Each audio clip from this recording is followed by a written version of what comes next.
حضرت ابو ہریرہ کثرت سے اپنی ماں کے لیے دعا مانگتے تھے۔ ان کا واقعہ بھی بڑا عجیب ہے۔ حضرت ابو ہریرہ کی ماں ہی ماں تھی۔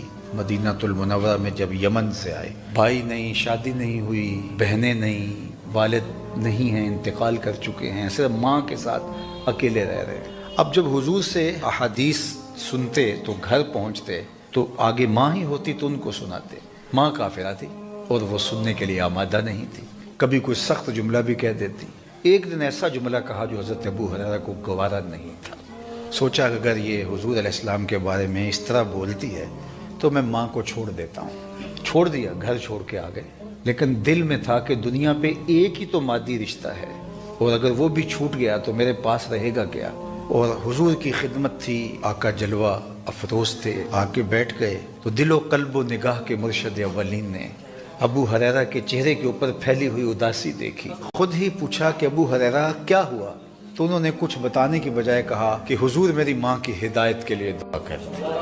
اتنے درد سے کہا کہ فوراً حضور کے ہاتھ اٹھ گئے اور آقا کریم نے کہا اللہ ابو ہریرہ کی ماں کو ہدایت دے دے۔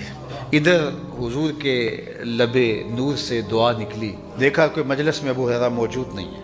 ابو ہریرہ گھر کی طرف دوڑ پڑے، راستے میں کوئی ملا تو آج ان کی چال بہت تیز تھی۔ کہ ابو ہریرہ بھاگتے جا رہے ہو، خیر تو ہے؟ کہا آج ہی تو دیکھنا چاہتا ہوں، گھر پہلے میں پہنچتا ہوں یا میرے حضور کی دعا پہلے پہنچتا ہوں؟ حضرت ابو ہریرہ فرماتے ہیں جب میں گھر پہنچا، اندر پانی کے کھنکنے کی آواز آ رہی تھی جس طرح کوئی غسل کر رہا۔ میں نے دستک دی تو آواز ہے ابو ہریرہ بیٹا ٹھہرو، میں بھی آئی۔ کہا لہجے سے پتہ چل رہا تھا محمد کی بولی بول رہی ہے۔ تھوڑی دیر کے بعد میری ماں کنڈی کھول رہی تھی اور لبوں پہ حضور کا کلمہ جاری تھا۔ پھر حضرت ابو ہریرہ کی محبت تو کوئی اور ہی رنگ اختیار کر گئی ہوگی۔ پھر ماں کا انتقال ہو گیا۔ حضرت ابو ہریرہ رضی اللہ تعالیٰ عنہ پہ کثرت سے ایک دعا مانگتے تھے، اے اللہ ابو ہریرہ کو بخش دے، ابو ہریرہ کی ماں کو بخش دے، اور جو ہم دونوں کے لیے بخشش کی دعا کرے اللہ اس کو بھی بخش دے۔ حضرت محمد بن سیرین رضی اللہ تعالیٰ عنہ ایک دعا مانگا کرتے تھے کہ اللہ ابو ہریرہ کو بخش دے، ان کی ماں کو بخش دے۔ تو کسی نے کہا کہ آپ کوئی خاص ان سے تعلق داری رکھتے ہیں؟ کہا محبت کا رشتہ تو اپنی جگہ پہ، لیکن اصل میں ان کے لیے دعا کر کے ان کی دعا کا مصداق بننا چاہتا ہوں، کیونکہ انہوں نے کہا تھا اللہ ابو ہریرہ کو بخش دے، ان کی ماں کو بخش دے، اور جو بخشش کی دعا کرے اسے بھی بخش دے۔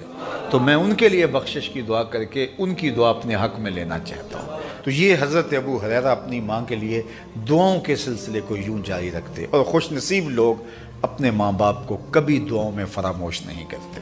اور یہ کثرت سے استغفار کرنا، کثرت سے دعائیں کرنا ماں باپ کے لیے، ماں باپ کا اولاد کے ذمہ حق ہے۔